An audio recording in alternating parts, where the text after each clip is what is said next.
The New York Giants have some big questions to answer in the coming week. If they're to avoid an 0-3 start, how are they going to approach it? Bobby Skinner of Talkin Giants joins me next to break it all down. You are Locked On Giants, your daily New York Giants podcast, part of the Locked On Podcast Network, your team every day.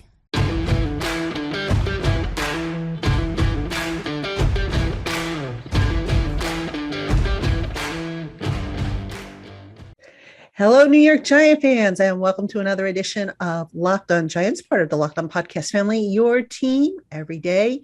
I am Patricia Traina. Happy Monday to everybody. It's a new week. It's Eli Manning week. That's right. This weekend, Eli Manning's jersey retired during halftime of the Week 3 game with the Atlanta Falcons. So that's something to look forward to.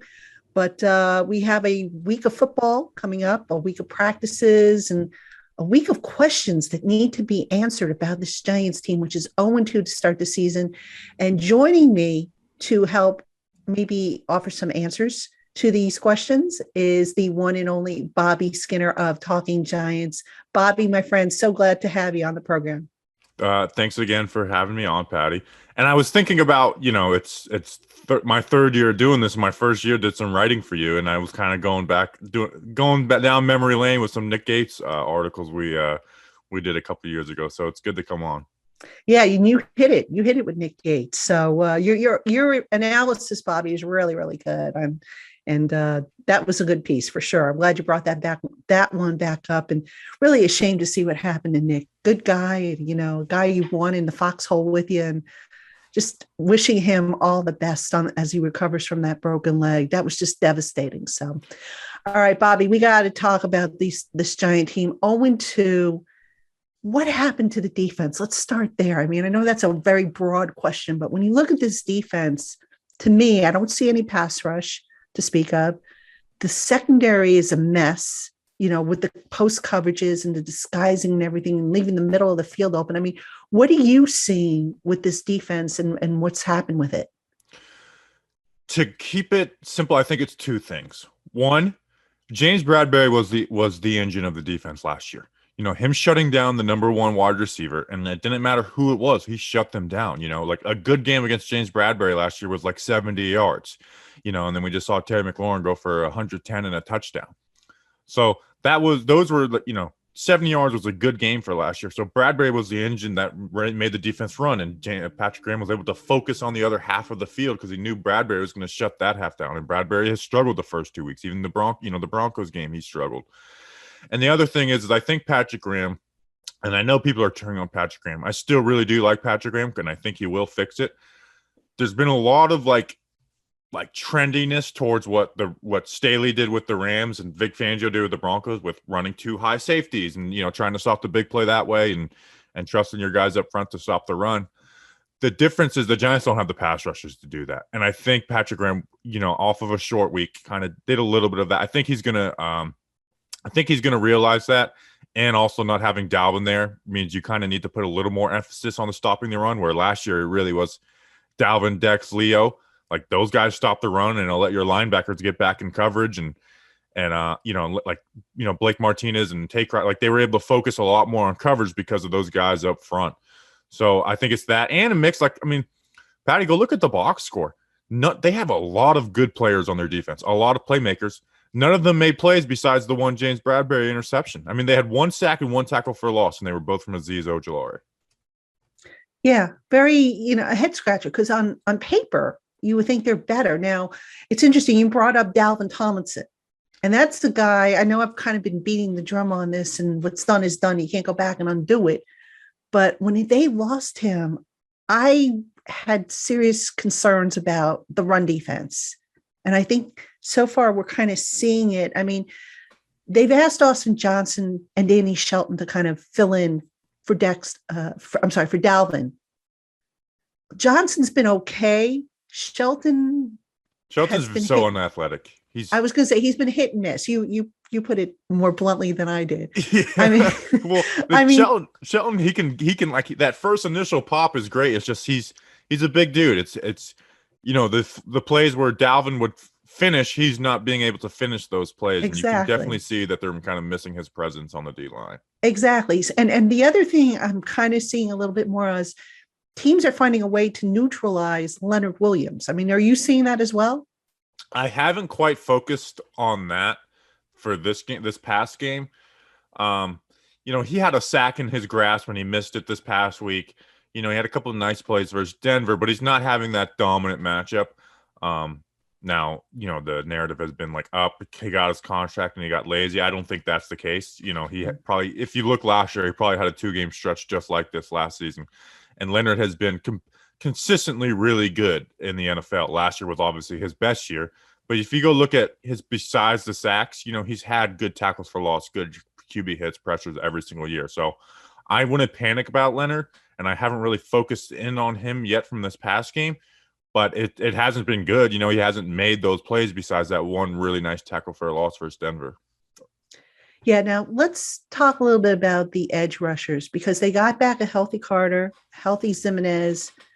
Ojulari, I think, is going to be a stud in time. But the rest of them, Carter, I'm not, and to be fair, they're both, Carter and Zimenez are coming off season-ending injuries. I get that, but I don't see the pop. I mean, I'm not sure what's missing from the game. I see Zimenez, if there's a run to be had, it goes right at him.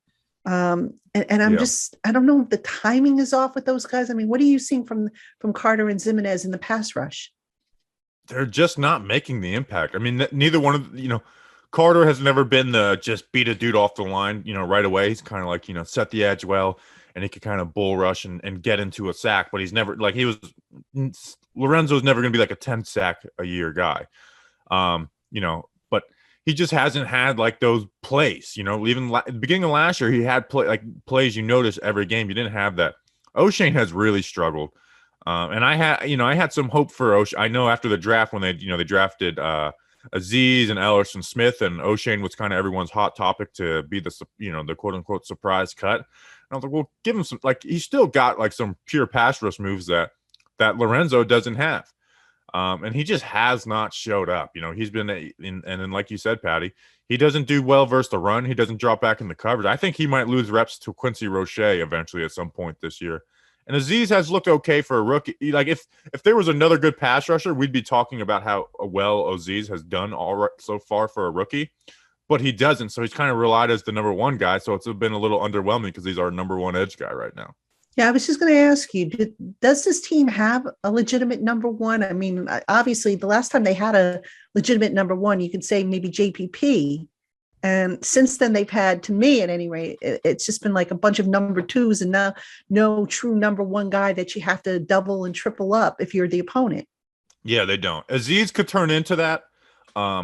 I know a lot of people wanted Azeez in the first round or have in the first round. I was kind of down. I actually loved him where the Giants got him was pick 50. That's kind of where I saw him. Because you look at some of like the more athletic tackles in college football and they kind of were able to handle him. So he could become that guy, but he's not it right now. Like he had some, the sack on Thursday was really good. The one versus the Broncos was, I hate the term coverage sack because if you look at it, like 95% of sacks are quote unquote coverage sacks, but that one was extra, like plenty of time. So he's had moments. He just hasn't been consistent, which to be fair, he's a second round rookie and he shouldn't be relied on as that like true blue pass rusher right off rip. Yeah, definitely. Now, the other half of the pass rush equation, obviously, is the defensive secondary, which we touched upon a little bit, but let's go a little bit more into that. You watch this secondary, and I don't know about you, but I am alarmed at how much space is open in the middle of the field. What are you seeing there? I mean, to me, it looks like some of the post-snap disguises, when they're coming off of them, they're not getting into position quickly enough, or they're telegraphing something, to the quarterbacks that makes it easier. I mean, but what are you seeing when you look at them? I see the same thing that you were just saying is they are giving a lot of cushion and they just don't have the rushers up front to cushion. So I think that will be something Patrick Graham changes is maybe, I don't think they're going to go man like crazy because they did a lot of that versus Denver and it didn't work great. because and then guys like Darnay Holmes will get taken advantage of. Peppers versus athletic tight ends will probably get taken advantage of. I think they're really they're going to have to ask Bradbury and Adoree on the outside to be able to be those press up guys. And then while you have, Peppers, McKinney, and then Blake and the other linebackers to kind of play that shallow, but just played a little more shallow and trusting Logan Ryan and other guys to make plays. But and the secondary is they were a bend don't break defense last year, but they didn't break. And this year they have broken on a few plays, and James Bradbury has had bad reps, especially in the red zone. So I think that has really been the biggest issue is in the red zone. James Bradbury hasn't been James Bradbury. So I just think that's the biggest issue. So I do believe, a lot was said about Patrick Graham, and I believe all those things. So I do think there'll be changes. I mean, look at last year. Was anyone really impressed with Patrick Graham week 1 last year? Was all right, but it wasn't anything special. Week 2 versus the Bears, decent, but that was a very bad Bears offense. And then week 3, they got blown out by the 49ers. And then the Rams game is when he started to show out. So defenses take some time to catch up with offenses in the NFL to start the season. You always see the first, few weeks, offenses are always throwing out their new schemes and stuff, and they blow up. And then as the year goes along, defenses adjust. So I'm not panicked about giving up on the defense, but it has been a problem the first 2 weeks in the team in an area where we expected progress, not regression, and they've regressed. Yeah, but Patrick Graham will get it straightened out. I'm fairly confident in that because this is a guy who just, I think, obsesses over the little details and doesn't, he jokes about not sleeping and not shaving and all that stuff, but hopefully he gets that straightened out. Hey, Giant fans, this is Patricia Traina, host of the LockedOn Giants podcast with an incredible app everyone needs to know about. It's called Get Upside. My listeners are making up to 25 cents for every gallon of gas every time they fill up at the pump. Just download the free Get Upside app in the App Store or Google Play right now. Use promo code Touchdown and get a 25 cents per gallon bonus on your first fill up. That's 50 cents back. So don't pay full price at the pump anymore. Get cash back using Get Upside. Just download the app for free and use the promo code Touchdown to get 50 cents per gallon cash back on your first tank.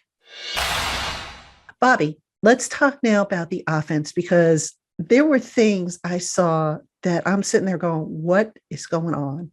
Now, the good news, I thought Daniel Jones looked fantastic against Washington. I mean, a couple of misplays here and there, but for the most part, big step forward for him. The use, though, of the personnel. I mean, Kyle Rudolph got 2 targets the entire game, 1 in the first quarter, 1 in the fourth quarter, none in the red zone. Okay. Help me make sense out of this. Isn't that one of the appeals for him? The appeals of Rudolph, why they signed him? Yeah, that is the appeal for the red zone. Which, if you go back and look at a lot of Kyle Rudolph's touchdowns, it's very much like them just throwing floaters up and him getting it, which Jones has never really done because he's never really had those weapons. So I think that and if there's one critique I do have of Daniel Jones, and Dan Orlovsky said this last year, and this sounds weird, but he's almost when he's throwing the ball downfield, it's almost too perfect. He's trying to get the guy perfectly in stride, perfect touch.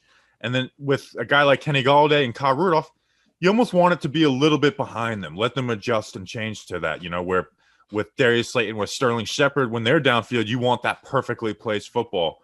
So if there was one critique, remember the Darius Slayton touchdowns versus Detroit his rookie year? Throw some of those balls, where they weren't perfectly placed, but they were put behind him, allowed them to go make a play. So that would be my critique of Jones with those 2 guys, because that one drop that Kenny Golladay had and they said they were grabbing at him, yeah, they were. But you know what? If that ball is thrown a little bit behind, that grab is a lot more obvious, and Kenny Golladay is maybe able to adjust and catch it. But the offense, Jones has looked good. I think he's taken a step forward. And I think something that is underrated is we're talking about the O-line. I think Andrew Thomas being good these first 2 games is really showing in Daniel Jones, because I think when he can trust his blind side, he can manipulate the pocket a lot better, and that was a big critique of his. And that was probably after his rookie year. That was my biggest critique of him, more so than the turnovers, was the way he moved the pocket. He was kind of just like a lame duck in there sometimes with a guy that could move like he could. So I think that has made a difference because Solder hasn't played well, and Price, when he was in last week, he didn't play well. Hernandez hasn't been great, and Bredesen, like he didn't besides Andrew Thomas, it hasn't been great across the line.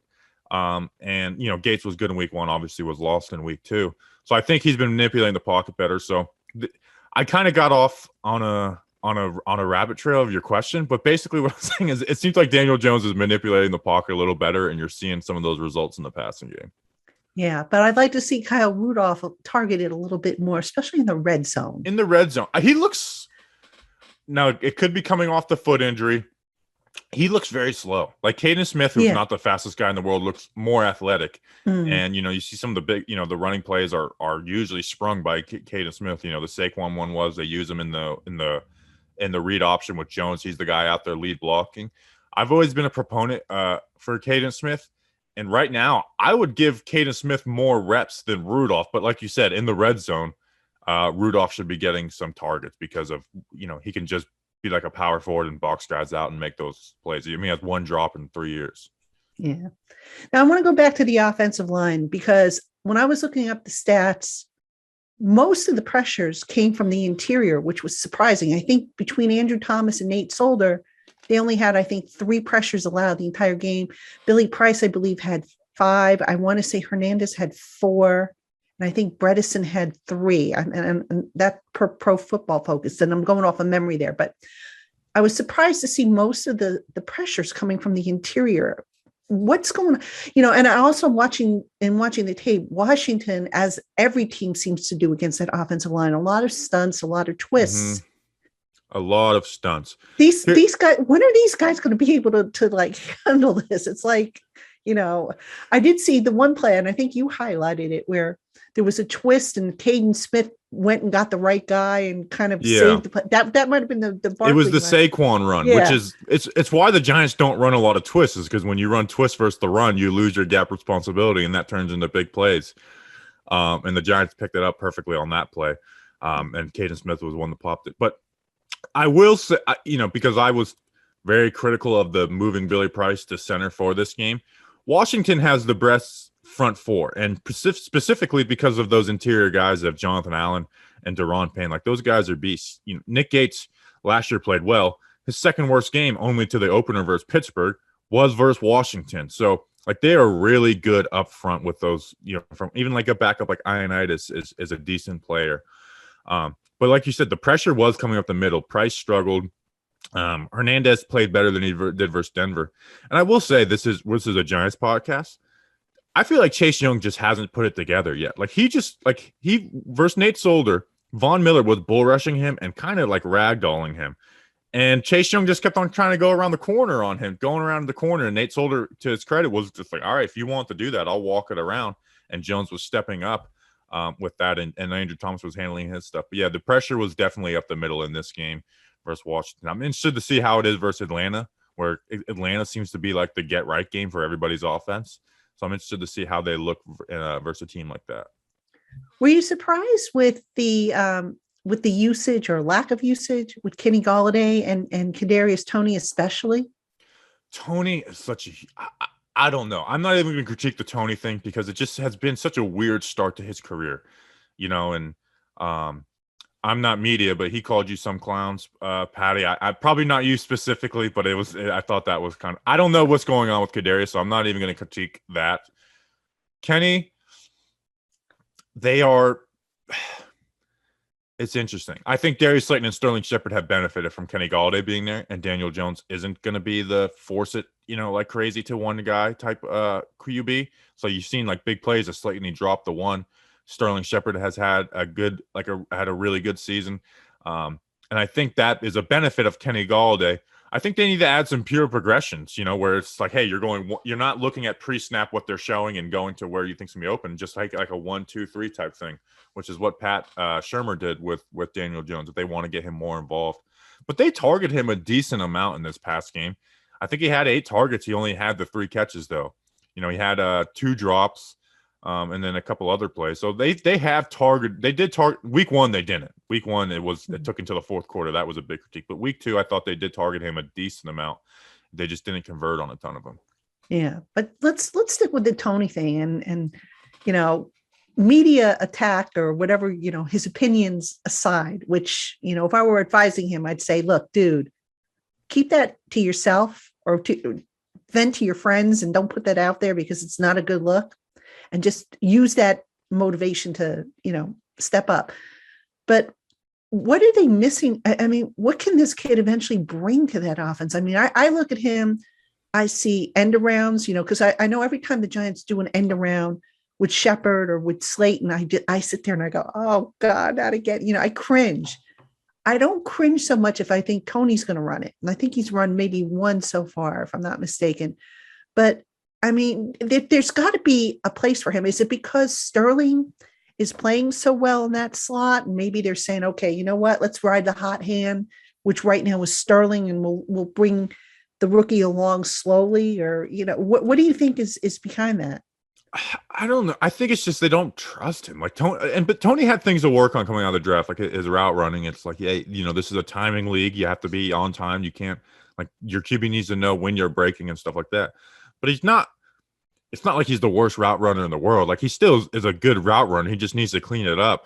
So I'm surprised they haven't used him more in the receiving game. And then I guess him and Judge kind of sat him down and the other, because they had him out there, but they're playing him on the outside, which you can do. I don't know. That's the one thing where it's like I can critique everything. I don't know what to say about the way they use Tony. Obviously, like you said, you want to use him with some of those gadget roles, which they did the first couple of weeks, first couple of series versus Denver. But what I would say is you don't have to give him the ball every time you do that. Like that little swing pass they threw to him, which I liked. That can set up so many more things. They ran QB draw a couple times. Like, that will leave the middle of the field open. It'll leave slants for Sterling Shepard over the middle. So that, just putting him in that type of motion, that orbit motion, sets up like a million different things you can do because the defense eyes go to him. So it can pull his safety down and you're taking a deep shot to Kenny Galladay on the other side. So that's the way I would use him. It's not even necessarily just force feeding him the ball. Use him as a distraction. Yeah. I mean, find something for him. I mean, I found it interesting that I don't think he's had one single kickoff return this season. I mean, It's still early, granted, and they've called up CJ Board now, I think twice from the practice squad. So the next time they call him up, they either got to keep him or, run the risk of him getting exposed to waivers. I don't, so I don't know what they're going to do, but I'd like to see, Tony return kickoffs. I mean, if you're not going to use him on offense, at least let him try that. Yeah, I mean, and I know there's more to kick returns besides catch the kick return and then run, but I mean, you can't teach him the ins and outs of that. Like, yeah, I'm a big proponent. Like, put him out there. Like, give him opportunities to make plays. Like, what is CJ Board adding is he some dynamic kick returner? And like you said, they need to either bring him up to the active roster or not use him at all. And they even use him on an end around. So yeah, like, use him. I mean, he's a first round player. He wants to play. Find ways to play him that aren't hurting the team. I'm not asking, like you said, I'm not asking him to play over Sterling Shepard, but he should play. Hey, Giant fans, if you're looking to get your TV in order, eliminate all those extra remotes, and get all the programming you love on one device, you've got to check out DirecTV Stream. It brings you your live TV and on-demand favorites together like never before, so you can watch your favorite sports, movies, and shows all in one place. That means no more juggling remotes and no need to ever buy another device again. And the best part is there is no annual contract. So get your TV together. Check out DirecTV Stream at directtv.com. That's directtv.com. Compatible device required. Content varies according to package. All right, Giant fans, we have more coming up with Bobby Skinner, our special guest today. But first, let me tell you about Built Bar. Built Bar is a healthy, low-carb, low-sugar, and high-protein treat that will satisfy your sweet tooth. Covered in real milk chocolate, available in nut and nut-free varieties. There's 9 amazing flavors, plus the occasional limited time varieties to choose from. So no matter what your taste is, there's sure to be a flavor that will satisfy it.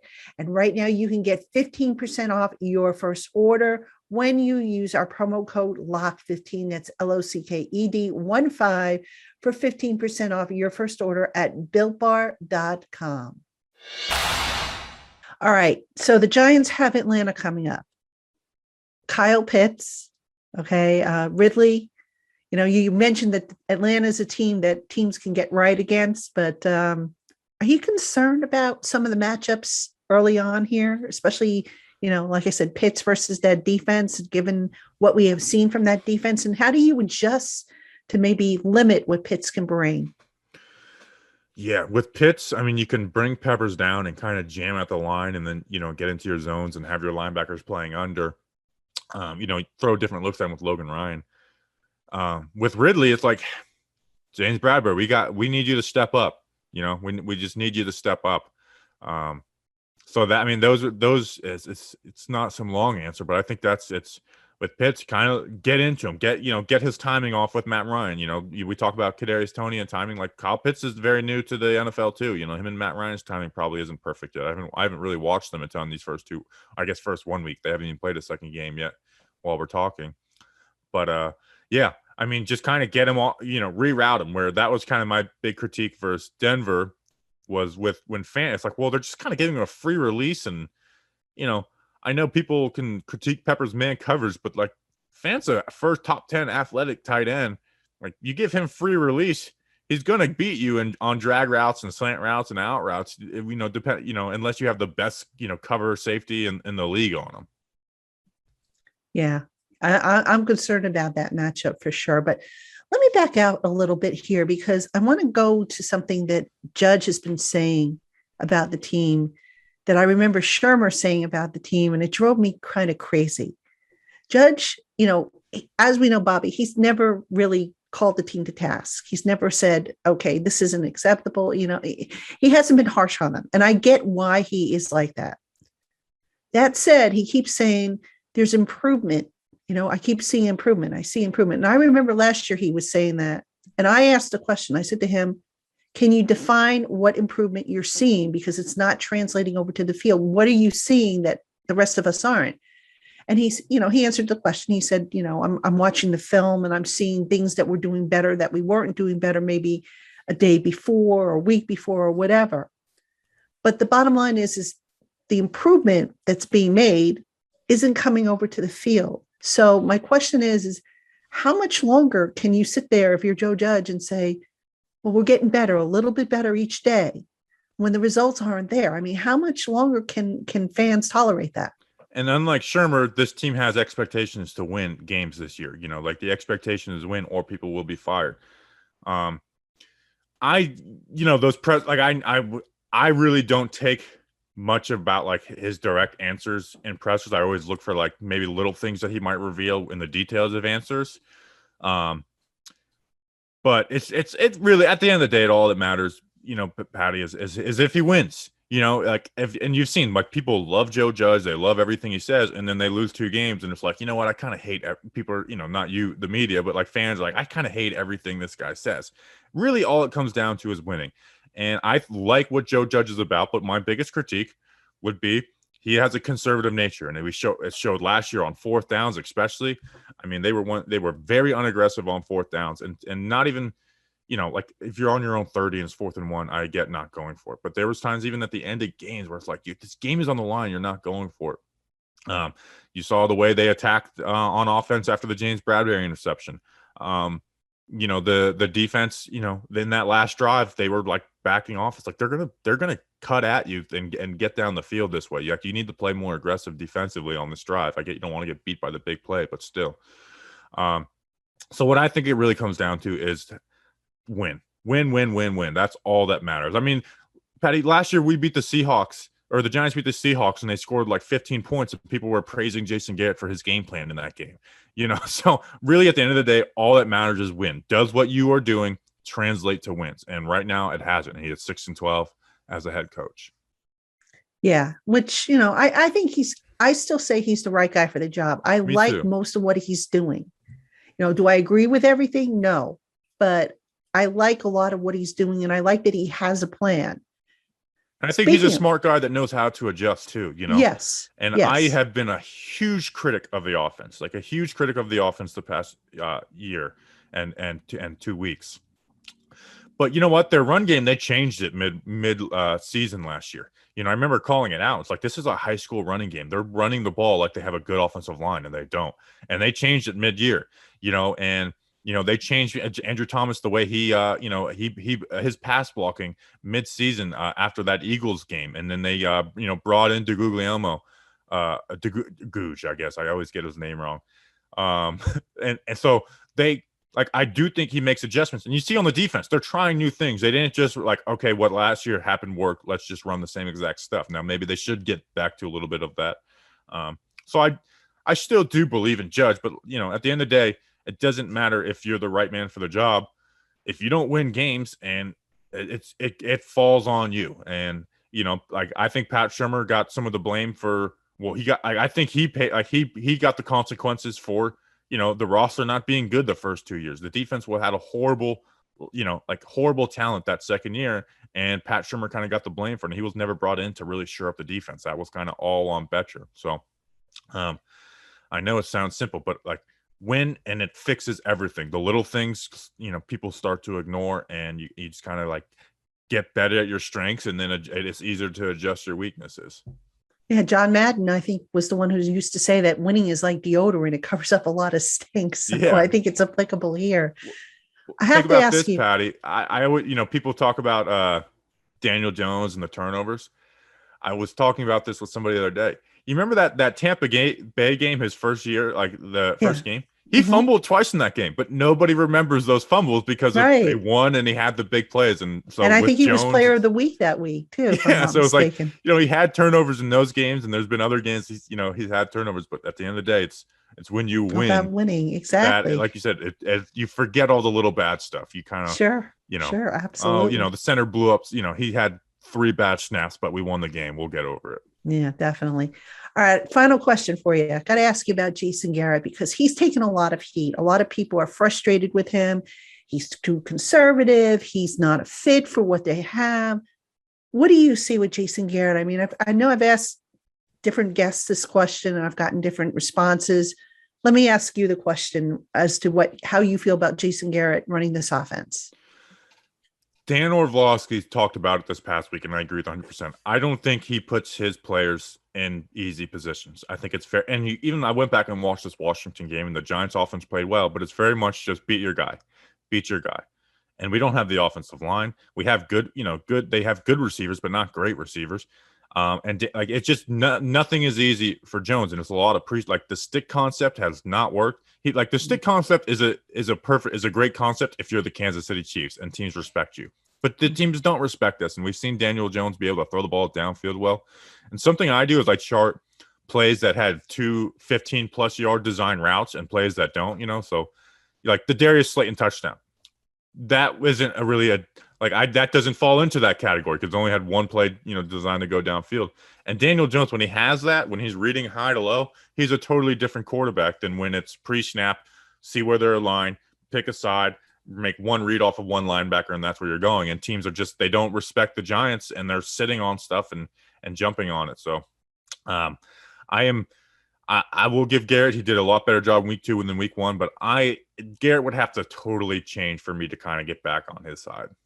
Yeah, I'm quite surprised. I know when they hired him, I thought, oh, he's going to be great for this offense, being a former quarterback. I figured and Dallas, they always had, even though they never made it to the play or deep in the playoffs, they still made it. So I figured, okay, they were productive, they were among the stat leaders in certain categories.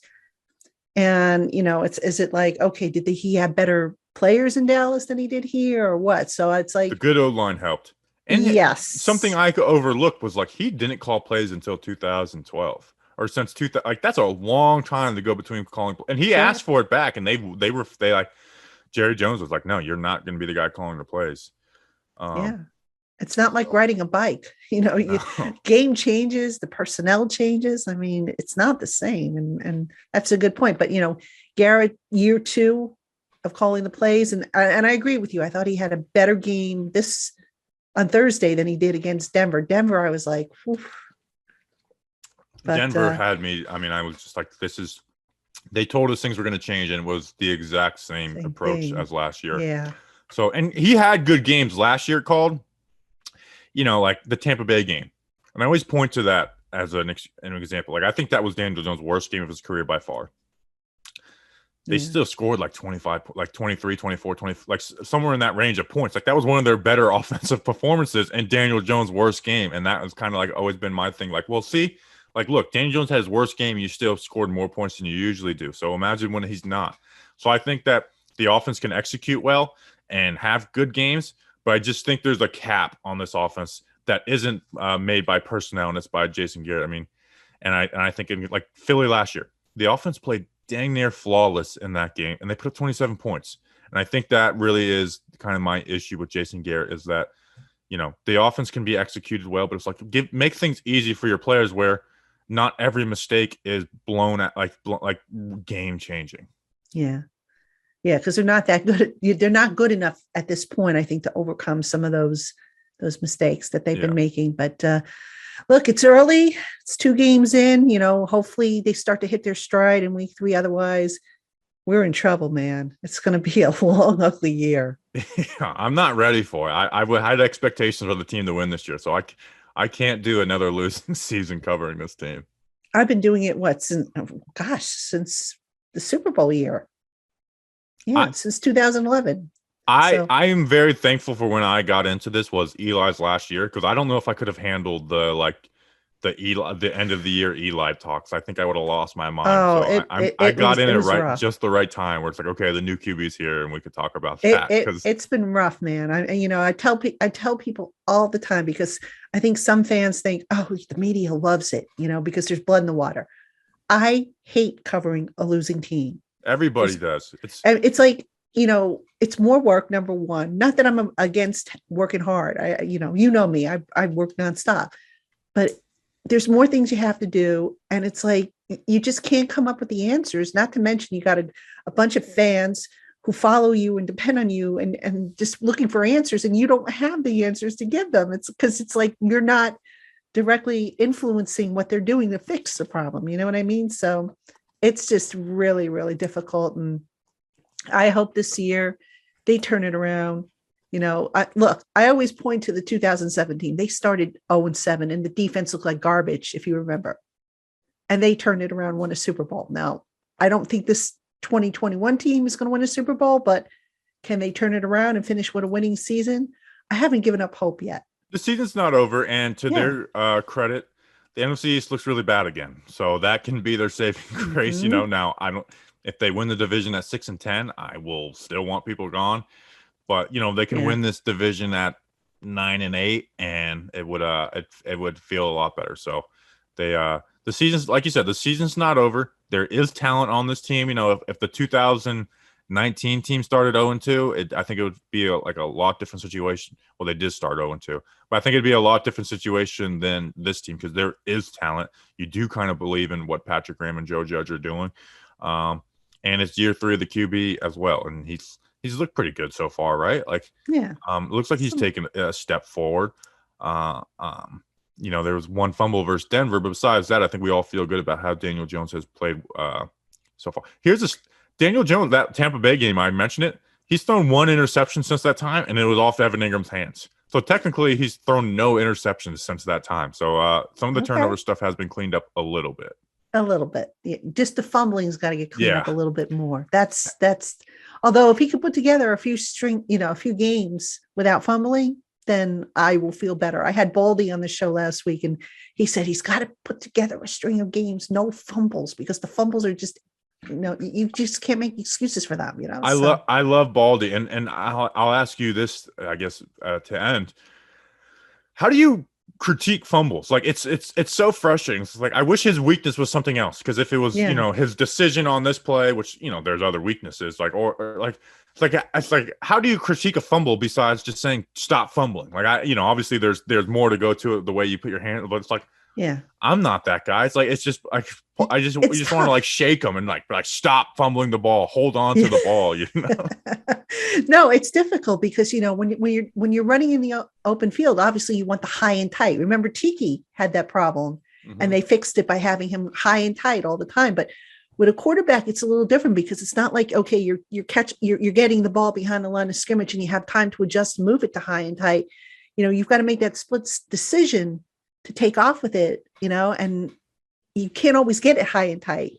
But what you can do is you can ask Daniel not to hold the ball. Sometimes in the past, he would hold it out and kind of with the one hand. And it's like, dude, you're asking for that ball to get knocked loose. And the fumbles in the pocket have gotten better. And part of that has been the play of Andrew Thomas. But like you said, it's the ones when he's running, it's like there's no excuses for those. Like if you're I hold my breath. Like, rookie year and, in his backswing and he'd get lit up from his back on Nate's shoulder. It's like, well, I can't be mad at him for fumbling that ball. But when you are aware of the hit, like that's when it's fully like, okay, like you need to hold on to the damn ball. Yeah. Good point. I mean, that is a good point about how do you fix the fumbles. Every fumble has its own story. You're absolutely right. So Bobby, listen, this is great. I appreciate it. Giant fans, you can find him on Talkin Giants. I'm going to put a link to the show, to Bobby's podcast in the show notes, as well as you have his Twitter handle, which you see under the screen. And we will be back again tomorrow. Tomorrow is Twitter Tuesday. So guys, you know the drill. Again, that's going to be in the show notes where to send your questions. And then we've got shows the rest of the week. We're going to have Crossover Thursday. Aaron Freeman of LockedOn Falcons will be with us. So much more is coming up here on the LockedOn Giants podcast. Thank you, everybody, for tuning in. Bobby, thank you for the time. As always, it was great. And folks, we will talk to you again tomorrow.